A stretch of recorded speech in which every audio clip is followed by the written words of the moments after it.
ఎన్నికల వేడి రోజు రోజుకు పెరుగుతున్న నేపథ్యంలో ఎన్నికల దాడి ఒకరి మీద ఒకరు అధికార పక్షం అదేవిధంగా ప్రతిపక్షం మీద దాడి అనేది మాటల దాడి అనేది జరుగుతున్న పరిస్థితి కనపడుతుంది. అదేవిధంగా దివిసం ప్రాంతంగా ఉన్నటువంటి అవనగడ్డ సిట్టింగ్ ఎమ్మెల్యేగా ఉన్నటువంటి సింహాద్రి రమేష్ గారు పోటీ చేస్తున్నారు. ఈ నేపథ్యంలో ఆయన గెలుపు అవకాశాలు ఏ విధంగా ఉన్నాయనే వారి మాటల్లో తెలుసుకుందాం. నమస్కారం సార్, ఎట్లా ఉంది సార్ ప్రస్తుతం ఎన్నికల వాతావరణం ఎట్లా ఉంది? నాకైతే 2019 కంటే బాగుంది అన్నట్టుగా ఉంది. ఎందుకంటే 2019లో మేము జగన్మోహన్ రెడ్డి గారు నవరత్నాల పేరుతో వాగ్దానం చేసి మాకు ఓటు ఇవ్వమని మేము నమ్మకంగా చేసి పెడతామని చెప్పి ఓటుకి వెళ్ళాం. ఇవాళ మేము ఓటుకి వెళ్తుంది ఏంటంటే మీ ఇంటికి మేలు జరిగితే మాకు ఓటు ఇవ్వమంటున్నారు జగన్మోహన్ రెడ్డి గారు. ఇంటింటి కాడ గడప గడప కాడ స్పందన బాగుంది. ప్రజలందరూ మళ్ళీ జగన్మోహన్ రెడ్డి గారే రావాలి, జగన్మోహన్ రెడ్డి గారిని గెలిపిద్దాం అనుకుంటున్నారు. అందుకని ఎట్టి పరిస్థితుల్లో ఇక్కడ గెలుస్తున్నాను. ఓకే, ఇప్పుడు నవరత్నాలు అంటున్నారు కదా, ఈ నవరత్నాలు అనేవి కూడా పూర్తి స్థాయిలో అమలు జరగలేదు. మద్యపాన నిషేధం జరగలేదు. అదేవిధంగా విద్యార్థులకు సంబంధించి డిఎస్సి వేయలేదు. అదేవిధంగా ఎంప్లాయీస్కి సంబంధించి సిపిఎస్ రద్దు చేయలేదు. ఇట్లా కొన్ని ఏవైతే హామీలు చేయలేదు అంటున్నారు కదా, ఈ నేపథ్యంలో ప్రజలు స్వాగతిస్తారంటారా? నేను అందుకు కూడా 198% నవరత్నాలు ఆయన చెప్పిన వాగ్దానాలు పూర్తి చేశారు, చెప్పనే కూడా పూర్తి చేశారు. ఇవాళ పేద ప్రజలకి జగన్మోహన్ రెడ్డి గారు ఉపయోగపడేటట్టుగా ఉన్నాడా లేడా అన్నది సమస్య. ఉపయోగపడేటట్టుగా ఉన్నాడు. అంతకుముందు బతుకుతున్న బతుకు కంటే పేదల బ్రతుకులు బెటర్ అయినాయి, ఇంకా సుఖవంతమైన జీవితం గడుపుతుందని వాళ్ళు ఫీల్ అవుతున్నారు. ఎడ్యుకేషన్కి సంబంధించి మీరు చూశారు, మూతపడిపోతున్నాయి అనుకున్న గవర్నమెంట్ స్కూల్స్. 4 టీచర్స్ ఉండడం చాట 3 బదిలీ చేసి ఒక సింగిల్ టీచర్ అయిపోయిన పరిస్థితులు. ఈ పరిస్థితుల నుంచి జగన్మోహన్ రెడ్డి గారు మళ్ళీ నాడు నేడు పేరుతో స్కూల్స్ బాగు చేసి బ్రహ్మాండంగా తయారు చేసి ఇంగ్లీష్ మీడియం పెట్టి 8th క్లాస్కి వచ్చిన తర్వాత ట్యాబ్స్ ఇచ్చి ఆర్థిక సంపన్నులు పిల్లలు ఎట్లా చదువుకున్నారో ఆ విధంగా చదివించడానికి వీలుగా పేద ప్రజలని ప్రయత్నం చేశారు. దాన్ని మెచ్చుకోవాల్సిందే, మనం ఎవరు కాదని చెప్పలేదు. దాంట్లో ఈ అనుమానం ఏముంది? ప్రజలందరూ జగన్మోహన్ రెడ్డి గారు శక్తిశుద్ధితో ఉన్నారు. ఇవాళ ఆరోగ్యశ్రీ ఉంది, 25 లక్షలు పెంచుకుంటూ వెళ్ళారు. ఇవాళ ఎవరు వ్యతిరేకం జగన్మోహన్ రెడ్డి గారికి? కోట్లాది రూపాయలు పెట్టి స్కూల్స్లో పెట్టిన వాళ్ళు అందరూ వ్యతిరేకం, కోట్లాది రూపాయలు పెట్టి హాస్పిటల్ పెట్టిన వాళ్ళు అందరూ వ్యతిరేకం. ఎందుకంటే వీడికుండా కొంటో ఎకరమో అమ్ముకొచ్చి వైద్యం చేసుకోవాల్సిన పని లేదు. ప్రతి పేదవాడికి పారదర్శకంగా ఉపయోగపడేటట్టుగా జగన్మోహన్ రెడ్డి గారు ఉన్నాడు. ఇంకొక మాట ఏంటంటే మేము గెలుస్తామనే ధైర్యం ఏంటంటే మా వాలంటరీ కానీ సచివాలయ సిబ్బంది కానీ ఆ ఇంటి ముందు తెలుగుదేశం జెండా ఉందా, కాంగ్రెస్ జెండా ఉందా, జనసేన జెండా ఉందా అని చూడలేదే. అర్హులు దేనికి అర్హులైతే పెన్షన్ అర్హులైతే పెన్షను, అమ్మఒడి అర్హులైతే అమ్మఒడి, రైతు భరోసా, ఇట్లా ప్రతి పనిలోనూ పారదర్శకంగా చేసుకుంటూ వెళ్ళిపోయాం. ఆ ధైర్యంతో మేము ఓటు అడుగుతున్నాం. అందుకని ఖచ్చితంగా జగన్మోహన్ రెడ్డి గారు దీవించడానికి సిద్ధంగా ఉన్నారు. ఇప్పుడు మీరందరూ ఏమనుకుంటున్నారంటే మొన్నటిదాకా బాగా డల్గా ఉంది వైసీపీ, ఈ మధ్యన పుంజుకుందనుకుంటున్నారు. ఈ మధ్యన పుంజుకుంటాం కాదు. జగన్మోహన్ రెడ్డి గారికి ఓటేసేవాడు రోజు రోడ్డెక్కి నేను ఓటేస్తా అని చెప్పడు. ఉదయం లేచి తన పోషణ కోసం, ఇంటి పోషణ కోసం పనికి వెళ్ళిపోయి సాయంత్రం వచ్చి పని నిద్రపోయి మళ్ళీ పొద్దున్న లేచి పనికి వెళ్ళిపోయేవాడు. ఇవాళ ఎలక్షన్ పీరియడ్ వచ్చింది కనుక, ఆ టెంపో వచ్చింది కనుక ఈ జనం బయటపడుతున్నారు, జగన్మోహన్ రెడ్డి గారు దీవించారు అనుకున్నారు.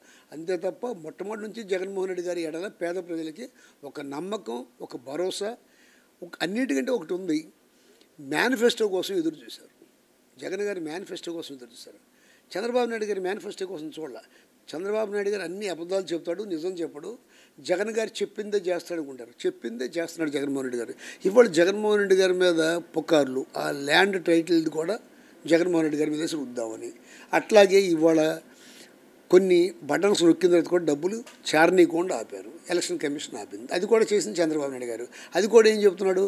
కాపుల కోసం ప్రత్యేకంగా ఆపాడు అని చెప్తున్నారు. కాపు భరోసా ఇవ్వలేదు, కాపు నేస్తం ఇవ్వలేదు అని చెప్తారు. కాపు నేస్తం ఆపడానికి 4 సంవత్సరాల పాటు ఇచ్చి 5వ సంవత్సరం ఎలక్షన్ పీరియడ్లో ఎవరిని ఆపుతారు? అది చంద్రబాబు నాయుడు గారు ట్రిక్స్, ఇటువంటివన్నీ చీప్ ట్రిక్స్. ఇవన్నీ పట్టించుకోవట్లా జనం. జగన్ గారు అంటే ప్రేమ ఉంది, అభిమానం ఉంది, చెప్పింది చెప్పినట్టు చేస్తాడని నమ్మకం ఉంది.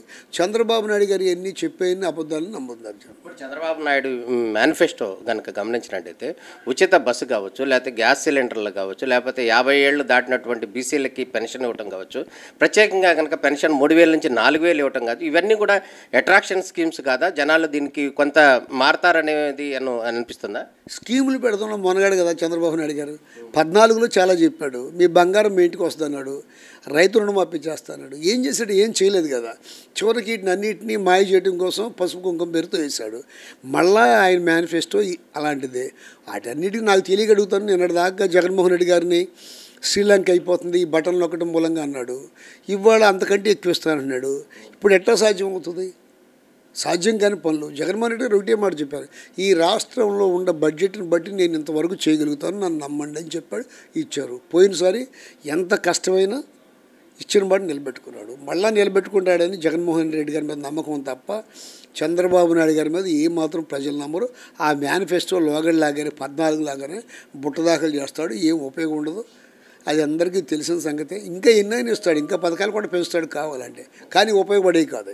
ఇప్పుడు పక్కన బీజేపీ కావచ్చు, జనసేన కావచ్చు, టీడీపీ కావచ్చు, ఈ 3 పార్టీలు కూడా మీ మీద దాడికి సిద్ధంగా వస్తున్న పరిస్థితి కనపడుతుంది.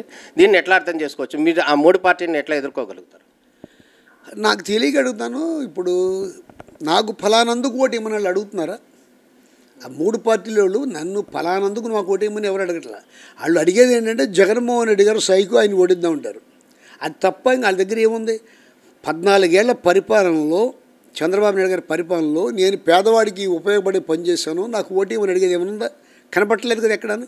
వాళ్ళు అడిగేది ఒకటే, జగన్మోహన్ రెడ్డి గారు ఇంటికి పంపిద్దాం, సైకోని దించేద్దాం. దేనికి సైకో? అమ్మఒడి ఇస్తున్నాడనా, రైతు భరోసా ఇస్తున్నాడనా, ఈ పిల్లల చదువు ఎడలో చిత్తశుద్ధితో పనిచేస్తున్నాడనా, నిరంతరం ప్రజల మధ్యలో ఉంటున్నాడనా, ప్రజా అవసరాలు తీరుస్తున్నాడనా?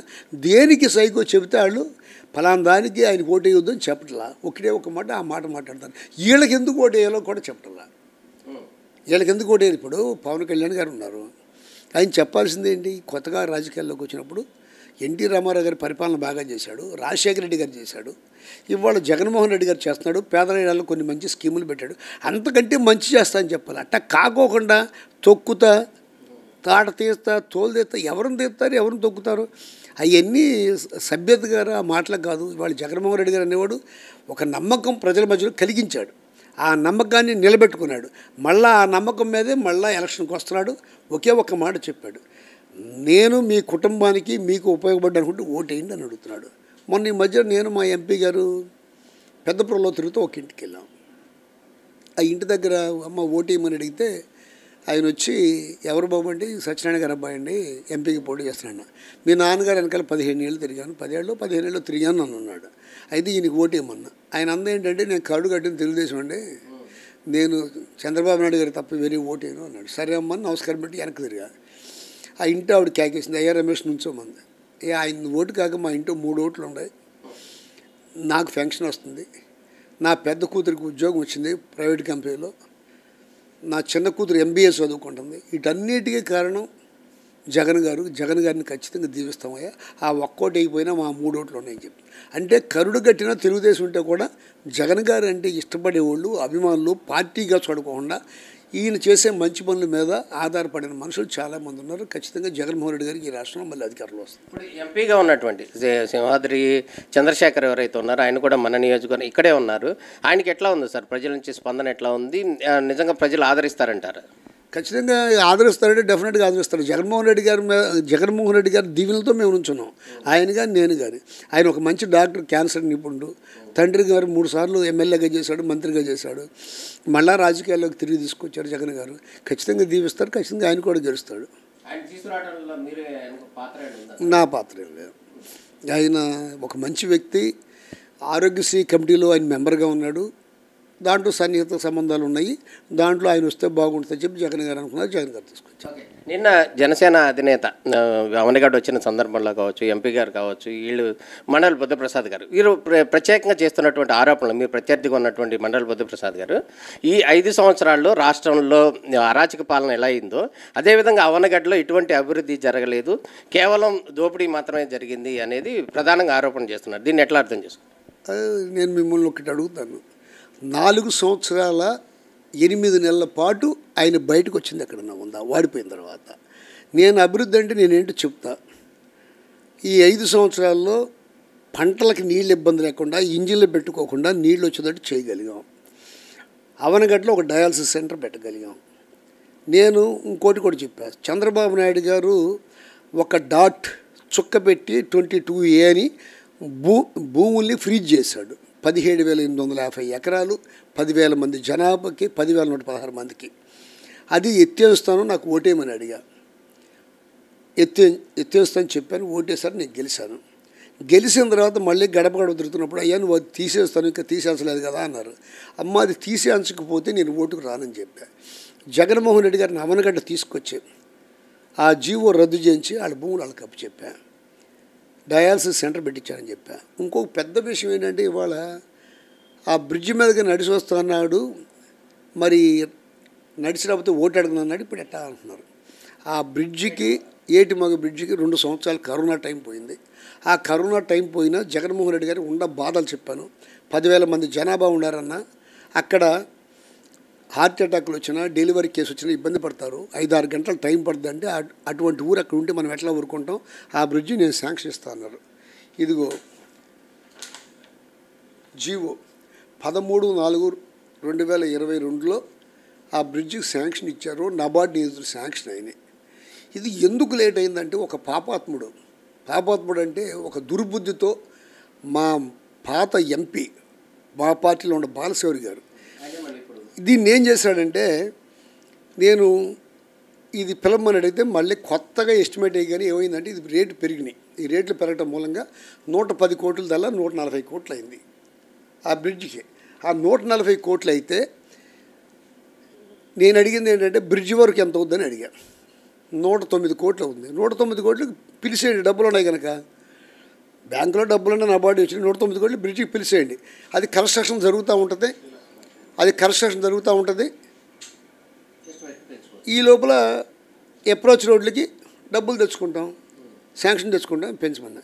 ఇదిగో అదుగో అని తాత్సారం చేశారు. ఎందుకు తాత్సారం చేస్తున్నారని గట్టిగా నిలదీస్తే, నీకు ఇంకెవరిదైనా సపోర్ట్ లెటర్ తెచ్చుకోమన్నారు.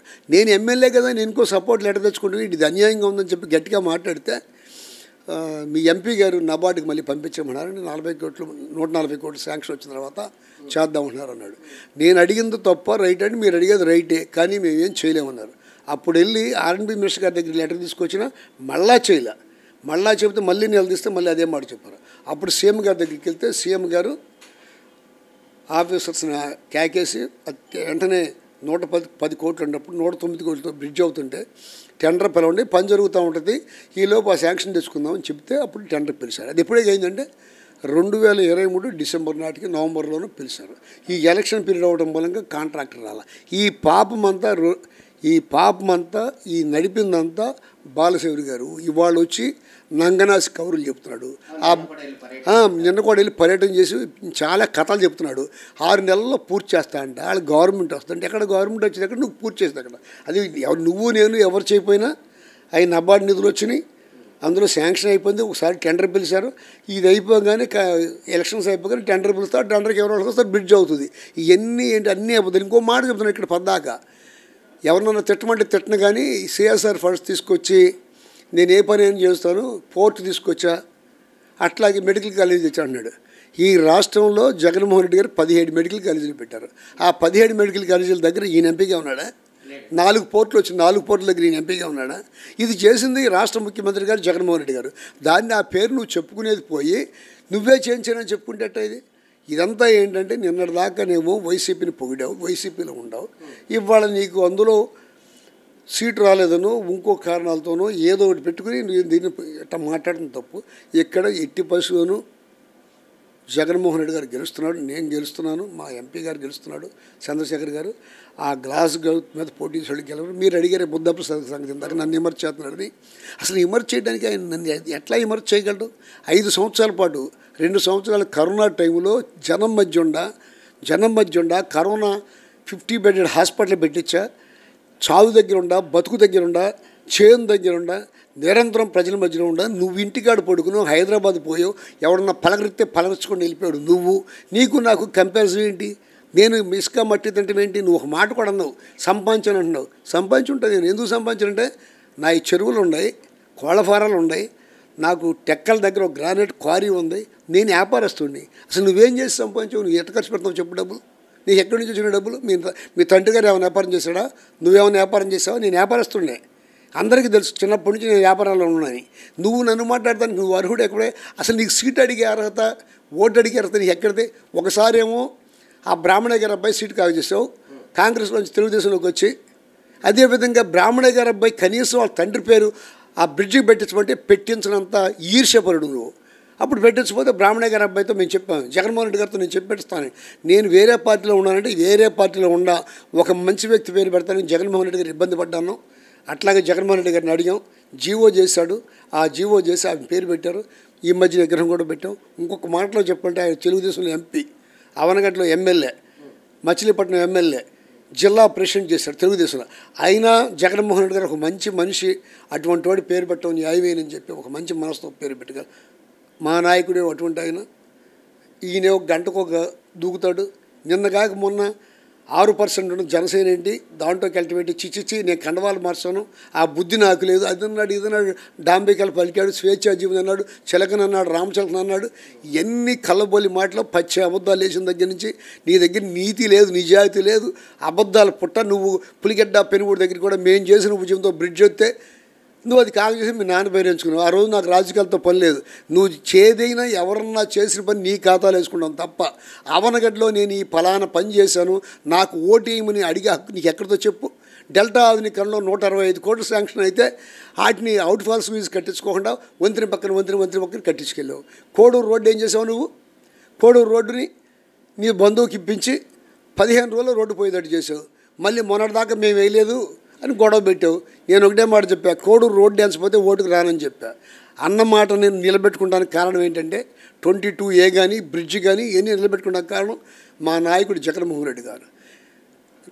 కార్యకర్తలు నాయకులు ఏం వాగ్దానాలు చేస్తున్నారో అది ఎందుకు పనికి వస్తుంది, పనికి రాదా, మంచి చేయాలా లేదని ఆలోచన శక్తి ఉండ మా నాయకుడు. ఆయన మీద నమ్మకంతో మేము ఆ వాగ్దానం చేసాం, నెరవేర్చగలిగాం. ఆయన క్రెడిబిలిటీ ఉంది, నిజాయితీ ఉంది మా నాయకుడి దగ్గర. మీ నాయకుడి దగ్గర ఎన్నిపోటుల తత్వం, పొద్దున ఒక మాట సాయంత్రం ఒక మాట మీరు. అదేవిధంగా ఈయన కూడా ఇక్కడ బుద్ధప్రసాద్ కూడా అంతే. వీళ్ళన్నీ చెప్పని కళ్ళబలి మాటలు జనం నమ్మరు. ఖచ్చితంగా ఈ నియోజకవర్గంలో మళ్ళీ మేమే గెలుస్తున్నాం. ఇప్పుడు బుద్ధప్రసాద్ గారి విషయంలో కనుక గమనించినట్టయితే మొన్నటి వరకు టీడీపీకి ఉన్నటువంటి పరిస్థితుల్లో జనసేన నాయకులు కూడా కొంతమంది వ్యతిరేకించారని, వారందరూ కూడా పూర్తి స్థాయిలో మద్దతు ఇస్తున్నారని మీరు అనుకుంటున్నారు? అది ఆయనకి తెలియాలి మద్దతు ఇస్తున్నారు. నేనైతే ఏమనుకున్నా అంటే ఆయనకు ఒక స్నేహితుడు, ఒక పార్టీ నాయకుడు మనస్ఫూర్తిగా ఆయన ఎమ్మడి తిరుగుతున్నారని ఏం లేదు. పార్టీ కోసమో వాళ్ళకుండా పార్టీ కోసం ఉన్న ఇబ్బందులు బట్టి ఆయన ఎమ్మడి తిరగాలి తప్ప ప్రేమతో ఆయన్ని గెలిపించాలి, ఆయన గెలిచి వచ్చి మనకి ఏదైనా ఉపయోగపడతాడనేది ఏమి లేదు. ఈ మధ్య నా దగ్గర నుంచి కూడా కొంతమంది పంచాయతీ ఎలక్షన్స్ తర్వాత పనులు చేయించుకోవడం కోసం నా దగ్గరికి వచ్చి మళ్ళీ వాళ్ళు వెళ్ళిపోయారు. వాళ్ళు వెళ్ళిపోయిన దాన్ని ఏదో పెద్ద బలంగా చూపించుకున్నాడు. నేను గెలిచేటప్పుడు వాళ్ళు నాతో లేరు, ఇప్పుడు నాతో లేరు, నాకేం ఇబ్బంది లేదు. మళ్ళీ ఎదురుగి వాళ్ళు ఇప్పుడు వెళ్ళిన వాళ్ళు ఉన్నారే, ఆయన వాడిపోతాడు, ఎదురుగి ఆయన తిడతాడు, మళ్ళీ నా దగ్గరికి రమ్మంటున్నాను. నేను ఏదంటే పర్మిట్ చేసి పెడతా వాళ్ళకి కూడా. రాష్ట్ర వ్యాప్తంగా ఎట్లా ఉన్నా కూడా ప్రత్యేకంగా అవనగడ్డ నియోజకవర్గానికి సంబంధించి మీరైనా ప్రత్యేకంగా హామీలు ఏమైనా ఇవ్వదలుచుకున్నారా అవనగడ్డ నియోజకవర్గ ప్రజలకు సంబంధించి? నేను చెప్పాను కదా, నేను హామీలు ఇవ్వటంటే డయాలసిస్ సెంటరు, ఎత్తిపోతల పథకాలు, కాలువలకు నీళ్లు, మంచినీళ్ళు. మాకు కొంచెం ఇబ్బంది ఏంటంటే జనాభా పెరిగారు, చెరువులు పాత చెరువులే.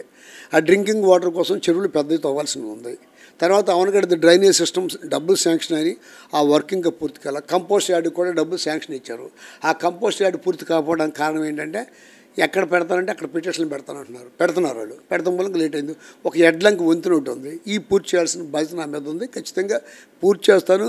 మళ్ళా చెప్తున్నా, మీ కష్టంలో, మీ సుఖంలో, మీ సంతోషంలో నేను మీతో పాటు ఉన్నాను. 360 రోజులు మీ ఊళ్ళోనే మీతో పాటే ఉంటా. నేను ఎక్కడన్నా వలస వచ్చినాను కాదు. నా సంగతి చిన్నప్పటి నుంచి మీ అందరికీ తెలుసు. మళ్ళీ నన్ను దీవించుకుని మా చంద్రశేఖర్ గారిని దీవించుకుని అడుగుతున్నాను. ఇప్పుడు అవనగడ్డకు సంబంధించి ఫైనల్గా మాజీ మంత్రిగా ఉన్నటువంటి మండల బుద్ధప్రసాద్ డిప్యూటీ స్పీకర్ చేశారు. ఆయనకు జాతీయ స్థాయిలో కూడా ఒక స్టేచర్ ఉన్నటువంటి వ్యక్తి ఒక పక్కన, ఇంకో పక్కనేమో మీరు సింహాద్రి రమేష్ గారిని మీరు కూడా సిట్టింగ్ ఎమ్మెల్యే పోటీ చేస్తున్నారు. నియోజకవర్గ ప్రజల్ని ఏం కోరుతున్నారు? ఫైనల్గా మీరు ఎవరిని నమ్మాలంటున్నారు, ఎవరిని ఆశీర్వదించమని కోరుతున్నారు? ఆయన మీరు ఏదో చెప్పారు, ఒక మాట, పెద్ద మాట మాట్లాడారు. క్రెడిబిలిటీయో ఏదో నిజాయితీయో ఉన్నారు. ఏం నిజాయితీ చెప్పండి? కాంగ్రెస్లో ఉండి తెలుగుదేశంలోకి సీటు సంపాదించుకున్న ఒక ఆయన తగ్గొట్టించి ఇప్పుడు జనసేన టికెట్ డిక్లేర్ అయిపోయి 4-3 సర్వేలు చేసి ఆ 3-4 ఒకరికి సీటు వస్తుందని చెప్పుకుంటూ ఉన్నారు. ఆ సీటు కాగజేశాడు. అసలు ఆయన క్రెడిబిలిటీ ఏంటి? చెప్పే మాటకి చేసే పనికి పొందడం లేదు. నేనా నిరంతరం నా దగ్గరికి వచ్చి అర్ధరాత్రి గారు తలుపు కొట్టినా నేను లెగుస్తా. హాస్పిటల్కి వచ్చి ఎవరన్నా ఫోన్ చేస్తే ఎవరన్నా పంపించడం, ఎవరో లేకపోతే నేనే డ్రైవర్ లేకపోయినా గన్మ్యాన్ లేకపోయినా హాస్పిటల్కి అక్కడికి వెళ్ళి అది ఎంత ఇబ్బందికరమైందో చూసుకుని దానికి వైద్యం చేస్తూ వీటన్నిటితో నేను మమేకమై ఉండా, ప్రజల మధ్య మమేకమై ఉండా. కరోనా టైంలో ఎవరో కనపడిన రోజుల్లో ఇప్పుడున్న ప్రతిపక్షాల్లో ఒక్కళ్ళ కూడా ఇళ్లలోంచి బయటకు రాని రోజుల్లో హాస్పిటల్స్ చుట్టూ జనం చుట్టూ ఇంటింటికి తిరిగి ఎక్కడన్నా కరోనా వచ్చితే అక్కడ అద్దెకుంటుంటే వాళ్ళు వెళ్ళిపోమంటే వాళ్ళకి నచ్చజెప్పి మంచి చేశాను తప్ప ఇంకోటి కానీ కాదు. జనం ఖచ్చితంగా మనస్ఫూర్తిగా నన్ను నమ్మారని నేను అనుకుంటున్నాను. ఎందుకంటే నేను చేసిన పనులే నాకు మంచి. అన్నిటికంటే మించి మా నాయకుడిది ఉంది. మా నాయకుడి దగ్గర క్రెడిబిలిటీ ఉంది, నీతి ఉంది, నిజాయితీ ఉంది. అటన్నిటి మూలంగా 80% ఇక్కడ గెలుస్తాం. ఆయన దగ్గర నీతి లేదు, నిజాయితీ లేదు. ఆ నాయకుడి దగ్గర అంతకంటే లేని పరిస్థితి ఉందని చెప్పని ఎన్నుపోట్లు, పూటకో మాట, గంటకో అబద్ధం. ఈ మేనిఫెస్టో అంటే సందమానం కింద తీసుకొచ్చి పిల్లలకి ఇచ్చినట్టే ఆ మేనిఫెస్టో. పిల్లడు చందమామ తీసుకురమ్మంటాడు, కాసేపటి తీసుకొస్తారని చెప్తారు. అట్లా తీసుకొచ్చి చెప్పినట్టే తప్ప ఆ మేనిఫెస్టో అనేది బుట్టదాఖలు అయ్యే తప్ప ఎందుకు పనికి వచ్చేది కాదు. జగన్ గారు ఇచ్చిన మేనిఫెస్టో ఖురాను, భగవద్గీత, బైబిల్లాగా చూడమన్నాడు. అట్లాగే జనాన్ని నమ్మించాడు, ఆ నమ్మకంతో చేశారు. ఇది సింహాద్రి రమేష్ గారు, అవనగడ్డ ఎమ్మెల్యేగా ఉన్నటువంటి సింహాద్రి రమేష్ చెప్తున్నటువంటి వర్షను. రానున్న రోజుల్లో జగన్ మరోసారి ముఖ్యమంత్రి అవుతారు. అదేవిధంగా అవనగడ్డ నియోజకవర్గ ప్రజలకి నిత్యం అందుబాటులో ఉండేటటువంటి సింహాద్రి రమేష్గా ఉన్నటువంటి తనని ప్రజలు ఆదరిస్తారని, ఖచ్చితంగా తాను గెలిపిస్తారని కూడా సింహాద్రి రమేష్ చెప్తున్నటువంటి వర్షను.